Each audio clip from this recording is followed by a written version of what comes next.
Everyone, welcome to the YouTube channel maths by Jitendra Kumar. और यहाँ हम बीएससी फर्स्ट सेमेस्टर के लिए केमिस्ट्री पढ़ रहे हैं, जिसमें हमारा यूनिट चल रही है unit number 3, periodic properties of atoms with reference to s n p block elements. S o p block elements को रेफरेंस मानकर हमें पीरियोडिक प्रॉपर्टीज देखनी है, जिसमें हमने एस ब्लॉक की रेफरेंस में हमने पीरियोडिक प्रॉपर्टीज देख ली। अब हम पी ब्लॉक इतना बड़ा है तो हम सारी प्रॉपर्टीज नहीं देख रहे हैं उसके लिए, ठीक है। 6 ग्रुप हैं, एस में तो 2 ही ग्रुप थे, हमने स्टडी कर लिया, लेकिन पी में बहुत सारे ग्रुप्स हैं, तो इतने सारे ग्रुप्स के लिए अलग अलग हम देखेंगे। उससे बेटर होगा कि हम प्रॉपर्टीज देख लें और फिर इनको अप्लाई तो आप अपने आप कर सकते हैं ग्रुप में, ठीक है। ग्रुप और पीरियड में कैसी इंक्रीज होती है, कैसी डिक्रीज होती है, तो हम पीरियोडिक प्रॉपर्टीज देख लेते हैं। ये अप्लाई आप खुद से कर सकते हैं, ठीक है। तो हमने पीरियोडिक प्रॉपर्टीज देखनी स्टार्ट की थी कल वाले लेक्चर में। तो पीरियोडिक प्रॉपर्टीज होती हैं वो प्रॉपर्टीज आपकी जो किसी भी पीरियड या ग्रुप में, किसी भी पीरियड में लेफ्ट टू राइट जाने पर या किसी भी ग्रुप में टॉप टू बॉटम आने पर क्या होती है, रेगुलर चेंज होती है, रेगुलर चेंज हो जाती है किसी भी एलिमेंट की वो प्रॉपर्टीज जो किसी भी पीरियड और ग्रुप में चेंज हो जाती हैं, उन्हें हम बोलते हैं पीरियोडिक प्रॉपर्टीज। और आपकी पहली प्रॉपर्टीज हमने पढ़ी थी इलेक्ट्रोनेगेटिविटी। इलेक्ट्रोनेगेटिविटी में हमने देखा इलेक्ट्रोनेगेटिविटी होती क्या है, उसकी डेफिनेशन और उसको अफेक्ट करने वाले फैक्टर्स कौन से होते हैं। तो हमने 2 फैक्टर्स पढ़ लिए थे। नंबर 1 था आपका नंबर ऑफ शेल्स और दूसरा हमने पढ़ा ENC, इफेक्टिव न्यूक्लियर चार्ज या इफेक्टिव न्यूक्लियर फोर्स, ठीक है, इससे पहले वाले लेक्चर में। अब हम उससे आगे बढ़ रहे हैं। तो ये तो थे आपकी इलेक्ट्रोनेगेटिविटी और उसके फैक्टर्स के बारे में, और आज हम देख रहे हैं इलेक्ट्रोनेगेटिविटी के ही एडिशनल फैक्टर्स के बारे में। अभी आपका टॉपिक इलेक्ट्रोनेगेटिविटी ही चल रहा है, वो कंप्लीट नहीं हुआ है। इलेक्ट्रोनेगेटिविटी में हमने कल इसकी डेफिनेशन और उसके 2 फैक्टर्स पढ़ लिए थे, नंबर ऑफ शेल्स और ENC के फैक्टर्स। आज हम देख रहे हैं कुछ एडिशनल फैक्टर्स, इलेक्ट्रोनेगेटिविटी के कुछ एडिशनल फैक्टर्स, जिसमें नंबर 1 है आपका ऑक्सीडेशन स्टेट। नंबर 1 है आपका ऑक्सीडेशन स्टेट। तो ये ऑक्सीडेशन क्या होती है, ऑक्सीडेशन स्टेट क्या होती है और ये इलेक्ट्रोनेगेटिविटी को कैसे अफेक्ट करती है वो देखते हैं।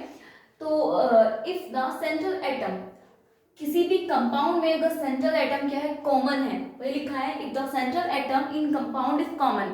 अगर किसी भी कंपाउंड में सेंट्रल एटम क्या है, कॉमन है, तो क्या होगा, ऑक्सीडेशन स्टेट क्या हो जाएगी सेंट्रल एटम की, can be used to identify its electronegativity. अगर किसी भी कंपाउंड में जो सेंट्रल एटम है वो कॉमन है, यानी कि 2 कंपाउंड है, दोनों की सेंट्रल एटम सेम है, तो हम क्या कर सकते हैं, ऑक्सीडेशन स्टेट को भी क्या यूज कर सकते हैं, आइडेंटिफिकेशन के लिए कर सकते हैं, उसकी इलेक्ट्रोनेगेटिव नेचर के लिए या इलेक्ट्रोनेगेटिविटी के लिए, ठीक है। तो अगर सेंट्रल मेटल एटम क्या है, किसी भी कंपाउंड का कॉमन है, तो क्या हो जाएगा, oxidation state of central metal atom. तो सेंट्रल मेटल एटम की ऑक्सीडेशन स्टेट को भी हम यूज कर सकते हैं उसकी इलेक्ट्रोनेगेटिविटी या इलेक्ट्रोनेगेटिव नेचर फाइंड करने के लिए, ठीक है। कैसे, अब ये कैसे अफेक्ट करता है, तो as the oxidation state of central atom increases, तो जैसे जैसे सेंट्रल एटम की ऑक्सीडेशन स्टेट इंक्रीज होती है वैसे वैसे इसकी इलेक्ट्रॉन को अट्रैक्ट करने की टेंडेंसी है या इलेक्ट्रोनेगेटिविटी है वो भी इंक्रीज हो जाती है। तो as the oxidation state of central atom, जैसे जैसे सेंट्रल मेटल एटम की ऑक्सीडेशन स्टेट बढ़ती है, इलेक्ट्रॉन अट्रैक्टिंग टेंडेंसी, इलेक्ट्रॉन को अट्रैक्ट करने की टेंडेंसी या जिसे हम बोलते हैं इलेक्ट्रोनेगेटिविटी विल आल्सो इंक्रीज, तो वो भी आपकी बढ़ जाती है। इसीलिए क्या होगा, ये दोनों, इस जो आपने अभी ये पढ़ा, इससे आपका कंक्लूजन ये आया कि इलेक्ट्रोनेगेटिविटी जो है वो डायरेक्टली डिपेंड करती है किस पे, oxidation state of central atom के पर, ठीक है। यानी कि अगर जो आपका सेंट्रल मेटल एटम है, सॉरी सेंट्रल मेटल नहीं, सेंट्रल एटम है, जो आपका सेंट्रल एटम है उसकी ऑक्सीडेशन स्टेट अगर बढ़ रही है तो इलेक्ट्रोनेगेटिविटी बढ़ेगी, और अगर सेंट्रल एटम की ऑक्सीडेशन स्टेट घट रही है तो इलेक्ट्रोनेगेटिविटी भी घटेगी, ठीक है। अब इसको समझते हैं एग्जांपल के थ्रू। यहाँ पर देखिए एग्जांपल नंबर 1 है आपका PCl3 और PCl5। तो जो आपका PCl3 है, इसमें P ये होगा ना सेंट्रल एटम और ये भी सेंट्रल एटम। तो सेंट्रल एटम चुनने का ये होता है कि जो क्या होता है, नंबर में कम होते हैं हम उसको सेंट्रल एटम मान लेते हैं, ठीक है। यहाँ पर P ही कम है, एक ये सिंगल, तो इसको हम सेंट्रल एटम मान लेते हैं। यहाँ पर देखिए P की ऑक्सीडेशन स्टेट कितनी आएगी, +3, और इधर P की आएगी +5। तो अब बताइए सेंट्रल एटम दोनों में सेम है, ये उन्हीं कंपाउंड में एप्लीकेबल होगी जिनका सेंट्रल एटम सेम होगा, ये भी बात ध्यान रखनी है। तो सेंट्रल एटम दोनों का सेम है, इसका भी P और इसका भी P। तो अब दोनों के लिए क्या करना है, हमें ऑक्सीडेशन स्टेट देखनी है, इसकी +3 है, इसकी +5 है, किसकी ज्यादा होगी, +5 ज्यादा होता है +3 से, ठीक है, तो यानी कि इसकी ऑक्सीडेशन स्टेट ज्यादा होगी तो इसी की इलेक्ट्रोनेगेटिविटी भी ज्यादा होगी, तो ये हो जाएगा आपका इस तरह से, ठीक है। इसका आंसर क्या हो जाएगा, यानी कि PCl5 की इलेक्ट्रोनेगेटिविटी ज्यादा हो जाएगी किससे, PCl3 से, ठीक है। अब दूसरा देखते हैं अपना, अगर हम HNO2 में देखें तो इसमें कितना आ जाएगा आपका, देखो इसका और इसका करना है हमें, ठीक है। इन दोनों में से अगर हम ऑक्सीडेशन स्टेट देखें, इस वाले N की, N ही आपका क्या है, H तो दोनों में कॉमन है, O O N क्या हो गया, N भी दोनों में कॉमन है, लेकिन हम क्या देखते हैं, N की जो इलेक्ट्रोनेगेटिविटी देखेंगे तो यहाँ पर देखो, जब इस वाले N की हम क्या देखते हैं, इलेक्ट्रॉन ऑक्सीडेशन स्टेट देखते हैं तो इसकी आती है +3, इस वाले की देखते हैं तो इसकी आती है +5। अब आप बताइए किसकी ज्यादा है, +5 वाले की ज्यादा, ऑक्सीडेशन स्टेट इसकी ज्यादा तो इसकी इलेक्ट्रोनेगेटिविटी भी ज्यादा, क्योंकि डायरेक्टली डिपेंड करता है, ठीक है, डायरेक्टली डिपेंडेड है, डायरेक्टली डिपेंडेड है, या फिर कह सकते हैं कि electronegativity is directly proportional to oxidation state of central atom, ठीक है। अब देखते हैं FeCl2 और FeCl3 में, तो FeCl2 की तो हो जाएगी +2 और FeCl3 की हो जाएगी +3, ठीक है। इसकी क्या हो जाएगी, Fe है ना आपका सेंट्रल एटम, इसकी हो जाएगी +2, इसकी हो जाएगी +3। अब बताइए किसका होगी ज्यादा, +3 वाली ज्यादा ऑक्सीडेशन स्टेट, तो इसी की इलेक्ट्रोनेगेटिविटी भी ज्यादा। फिर लास्ट में देखना है Cu2Cl2 वाला, ठीक है, तो इसमें क्या हो जाएगा, इस वाले जो Cu का है इसका हो जाएगी +1 और इस वाले की हो जाएगी +2, ठीक है। CuCl2 की +2 और Cu2Cl2 की हो जाएगी +1, दोनों में से किसकी ऑक्सीडेशन स्टेट ज्यादा है, ये सेंट्रल एटम है, पहली बात तो ये दोनों सेम होने चाहिए, ठीक है, कंपाउंड के पास दोनों सेम सेंट्रल एटम होने, दोनों के पास सेम सेंट्रल एटम होना चाहिए, तभी ये क्या है आपका फिनोमेना एप्लीकेबल है। तो इसकी +1 इसकी +2, किसकी ज्यादा होगी, +2 ऑक्सीडेशन स्टेट ज्यादा है तो इसकी इलेक्ट्रोनेगेटिविटी भी ज्यादा होगी। तो ये थे एडिशनल फैक्टर्स जो हम पढ़ रहे हैं, उसमें नंबर 1 था आपका ऑक्सीडेशन स्टेट। अगर ऑक्सीडेशन स्टेट सेंट्रल एटम की देखेंगे और उन कंपाउंड्स में एप्लीकेबल होगा ये, ऑक्सीडेशन स्टेट को देखकर हम इलेक्ट्रोनेगेटिविटी कैलकुलेट कर सकते हैं। कैसे कर सकते हैं इलेक्ट्रोनेगेटिविटी कैलकुलेट, ऑक्सीडेशन स्टेट को देखकर उन कंपाउंड में जिनमें क्या होगा, सेंट्रल एटम सेम होगा, उन कंपाउंड में हम क्या कर सकते हैं, सेंट्रल एटम की ऑक्सीडेशन स्टेट निकालिए, जिसकी ऑक्सीडेशन स्टेट ज्यादा उसकी इलेक्ट्रोनेगेटिविटी ज्यादा, जिसकी ऑक्सीडेशन स्टेट कम उसकी इलेक्ट्रोनेगेटिविटी कम, क्योंकि और इससे हमने कंक्लूजन निकाला कि ये डायरेक्टली डिपेंड करती हैं, और ये हमने कुछ एग्जांपल्स देखे, ठीक है। चलिए इसको नोट डाउन करिए जल्दी, फिर हम देखते हैं सेकंड एडिशनल फैक्टर्स अपना।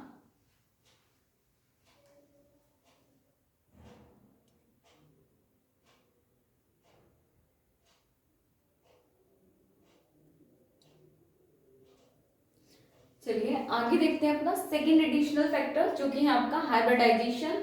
तो जो आपका हाइब्रिडाइजेशन है वो क्या होता है, इलेक्ट्रोनेगेटिविटी ऑफ कंपाउंड जो है वो उस पर कैसे डिपेंड होती है, तो electronegativity of compound also depends on the hybrid state, ठीक है। हाइब्रिडाइजेशन हम पढ़ चुके हैं, तो हाइब्रिडाइजेशन का अगर आपने नहीं देखा है तो इससे पहले लेक्चर है, काफी सारे प्लेलिस्ट में है, आप जाके देख सकते हैं, ठीक है, हाइब्रिडाइजेशन का लेक्चर। तो इलेक्ट्रोनेगेटिविटी कैसे डिपेंड करती है, तो electronegativity of compound also depends on the hybrid state of central atom, तो सेंट्रल एटम की हाइब्रिड स्टेट पर भी डिपेंड करती है इलेक्ट्रोनेगेटिविटी। और कैसे डिपेंड करेगी, as the percentage of s character increases, जैसे जैसे एस कैरेक्टर इंक्रीज होगा, जैसे जैसे percentage of s character increase होगी, वैसे वैसे क्या होगी, इलेक्ट्रॉन को अट्रैक्ट करने की टेंडेंसी या इलेक्ट्रोनेगेटिविटी भी इंक्रीज हो जाएगी। तो जैसे जैसे क्या होगा, percentage of s character increase होगा, वैसे वैसे इलेक्ट्रॉन को अट्रैक्ट करने की टेंडेंसी या इलेक्ट्रोनेगेटिविटी भी इंक्रीज हो जाएगी। तो सबसे पहले हमने देखना है सेंट्रल एटम का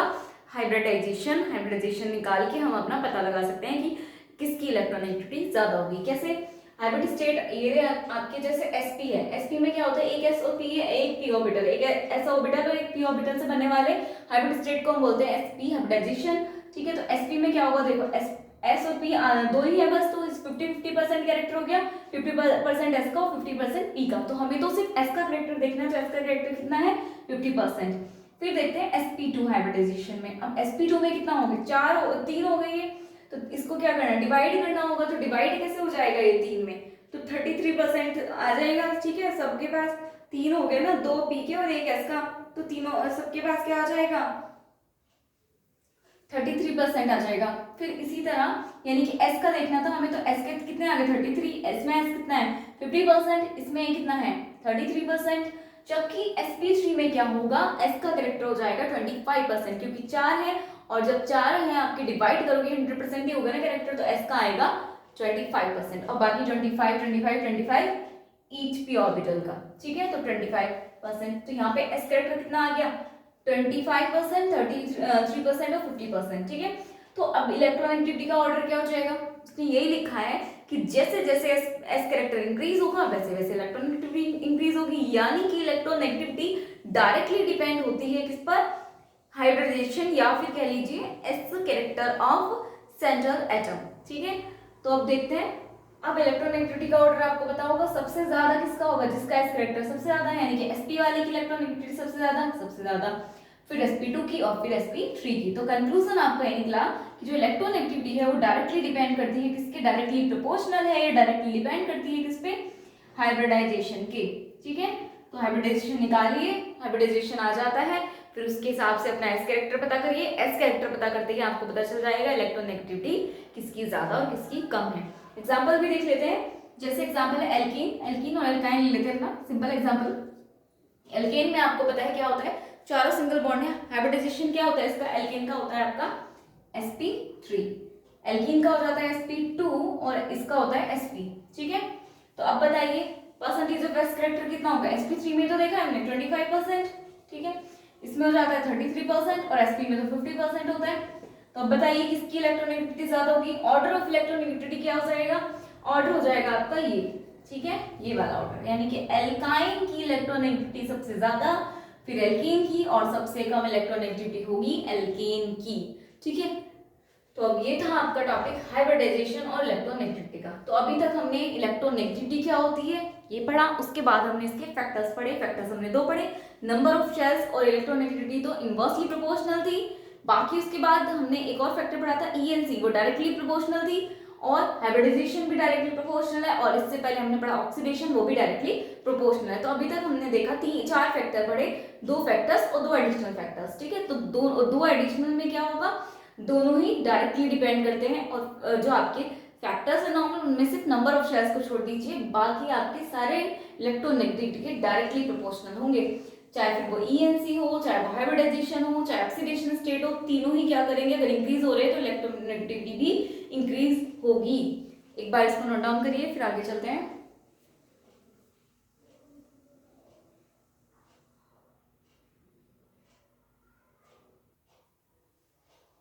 चलिए अब आपके फैक्टर्स और एडिशनल फैक्टर्स खत्म हो गए, अब देखते हैं अपना कैलकुलेशन ऑफ इलेक्ट्रोनेगेटिविटी, यानी कि इलेक्ट्रोनेगेटिविटी को कैलकुलेट करने के लिए कौन कौन सी स्केल्स आई, ठीक है, या इलेक्ट्रोनेगेटिविटी को हम कैसे कैलकुलेट कर सकते हैं। तो it can be measured on the basis of following scales. तो ये जो आपकी इलेक्ट्रोनेगेटिविटी है ये कुछ स्केल्स के बेसिस पे हम निकाल सकते हैं। कौन कौन सी स्केल, तो सबसे पहले हम मोलिकल स्केल से निकाल सकते हैं, दूसरा हम पॉलिंग स्केल से भी निकाल सकते हैं। तो मोलिकल स्केल से कैसे कैलकुलेट कर सकते हैं इलेक्ट्रोनेगेटिविटी को, और पॉलिंग स्केल से कैसे कैलकुलेट कर सकते हैं इलेक्ट्रोनेगेटिविटी को, ये देखते हैं। तो मोलिकल स्केल का जो फॉर्मूला है वो है इलेक्ट्रोनेगेटिविटी निकालने का, वो होता है ionization potential, ionization potential plus electron affinity upon 2, यानी कि जिस भी आपको कंपाउंड के लिए निकालना है तो उसमें क्या करिए, आयनाइजेशन पोटेंशियल उसका, उसमें प्लस करिए इलेक्ट्रॉन एफिनिटी, ठीक है, और अपॉन में कर दीजिए 2, उसको डिवाइड कर दीजिए 2 से, ठीक है। तो उससे आ जाएगी आपकी इलेक्ट्रोनेगेटिविटी। अब इलेक्ट्रोनेगेटिविटी तो आपको पता है, ये तो आपको निकालना है, आयनाइजेशन पोटेंशियल भी पता है आपको IP, ठीक है, आयनाइजेशन पोटेंशियल है, आयनाइजेशन एंथैल्पी ये भी हम पढ़ चुके हैं, लेकिन इलेक्ट्रॉन एफिनिटी अभी तक नहीं पढ़ा है, ये हम भी पढ़ेंगे, ठीक है। पीरियोडिक प्रॉपर्टी में अभी तो हमारी फर्स्ट ही चल रही है इलेक्ट्रोनेगेटिविटी, एक आपकी आयनाइजेशन पोटेंशियल भी आपकी पीरियोडिक प्रॉपर्टी है और एक इलेक्ट्रॉन एफिनिटी भी आपकी पीरियोडिक प्रॉपर्टी है। तो हम 1 बाय 1 सारे पढ़ने वाले। अभी इलेक्ट्रोनेगेटिविटी आपको समझ आ गया, आयनाइजेशन पोटेंशियल अब पढ़ेंगे, उसके बाद हम इलेक्ट्रॉन एफिनिटी भी पढ़ेंगे, तो ये भी क्लियर हो जाएंगे। तो जब आप आयनाइजेशन पोटेंशियल भी समझ जाओगे, इलेक्ट्रॉन एफिनिटी भी आपको आ जाएगी, तब आपको फॉर्मूला कैलकुलेट करना भी आ जाएगा। अभी के लिए याद कर लीजिए कि इलेक्ट्रोनेगेटिविटी बराबर होती है ionization potential plus electron affinity upon 2 के, ठीक है। और अगर पॉलिंग स्केल से अपना इलेक्ट्रोनेगेटिविटी निकालें तो क्या हो जाती है, आपकी दो एटम्स हैं जो आपके, उनके बीच में इलेक्ट्रोनेगेटिविटी देखना है हमें, तो उसका फॉर्मूला होता है 0.108 √0 डेल्टा ई, और डेल्टा ई क्या है आपका बॉन्ड एनर्जी, और कहीं कहीं कहीं ये वाला 0.102 भी होता है फॉर्मूला, ठीक है, ये भी हो जाता है 0.108 या 0.102 अंडर रूट डेल्टा ई, और डेल्टा ई बराबर होता है आपका बॉन्ड एनर्जी। तो पॉइलिंग स्केल जो है वो बॉन्ड एनर्जी से रिलेटेड है, यानी कि बॉन्ड एनर्जी हम कैलकुलेट कर सकते हैं with the help of Pauling scale, ठीक है। ये भी आपको इलेक्ट्रोनेगेटिविटी निकालने की स्केल है, और मूलिकन स्केल भी आपकी इलेक्ट्रोनेगेटिविटी निकालने की स्केल है, ठीक है। तो इस तरह से हम अपनी दोनों स्केल यूज होती हैं for the calculation of electronegativity, और इन्हीं की कैलकुलेशन से हमें ये पता चला कि पूरी पीरियोडिक टेबल में सबसे ज्यादा इलेक्ट्रोनेगेटिविटी किसकी है, बताइए सबसे ज्यादा इलेक्ट्रोनेगेटिविटी किसकी है, फ्लोरीन की बोलते हैं, ठीक है, और सबसे लेस हो जाती है फ्रेंशियम, ठीक है, इसकी होती है 0.7, इसकी हो जाती है 4 के अराउंड, ठीक है, हो जाती है। और क्लोरीन भी, क्लोरीन क्या आपका हाई इलेक्ट्रोनेगेटिव एटम होता है, ठीक है। तो हाईली इलेक्ट्रोनेगेटिव जो एलिमेंट है आपका पूरी पीरियोडिक टेबल में वो फ्लोरीन है, वो सबसे कम वाला है आपका फ्रेंशियम, ठीक है। और इस फ्लोरीन के बाद ऑक्सीजन है, नाइट्रोजन है, देन क्लोरीन है, और उसके बाद ब्रोमीन है, आयोडीन है, ये सारी आपकी इस तरह से ऑर्डर चलता रहता है। सबसे पहले फ्लोरीन ही होगा, फिर ऑक्सीजन, फिर नाइट्रोजन की होगी, उसके बाद आपकी क्लोरीन, ब्रोमीन, आयोडीन, इस तरह से ये ऑर्डर चलता रहता है। तो हाईली इलेक्ट्रोनेगेटिव होता है फ्लोरीन, लीस्ट इलेक्ट्रोनेगेटिव होता है आपका फ्रेंशियम, ठीक है। और ये आप इनका नंबर ऑफ इलेक्ट्रोनेगेटिविटी की वैल्यू है कि कितनी इलेक्ट्रोनेगेटिविटी होती है फ्लोरीन और फ्रेंशियम के पास, ठीक है। ये आप नोट करके भी लिख सकते हैं कि मोस्ट इलेक्ट्रोनेगेटिव एलिमेंट्स कौन सा है पूरी पीरियोडिक टेबल में, फ्लोरीन जिसकी 4 इलेक्ट्रोनेगेटिविटी है, और लीस्ट इलेक्ट्रोनेगेटिव है आपका फ्रांसिस जिसकी 0.7 है। चलिए एक बार इनको नोट डाउन करके फिर आगे चलते हैं।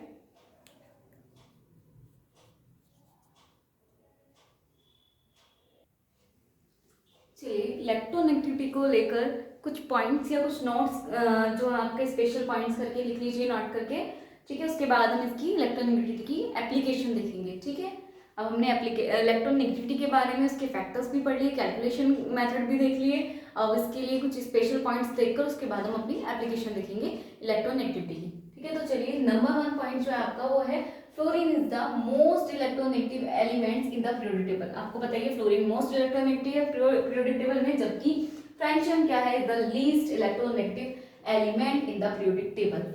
फ्लोरीन सबसे ज्यादा और फ्रेंशियम सबसे कम इलेक्ट्रोनेगेटिव है पूरी पीरियोडिक टेबल में।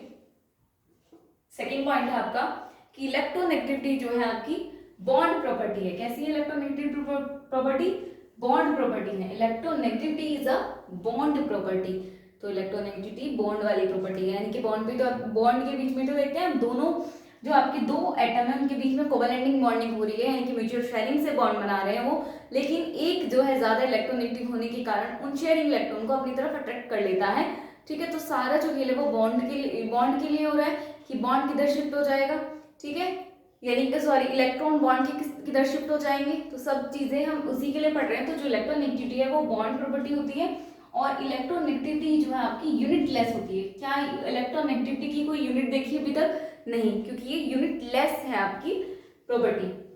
और फोर्थ पॉइंट है आपका electronegativity of inert gas is 0। Inert gas के लिए इलेक्ट्रोनेगेटिविटी क्या होगी, 0, ठीक है।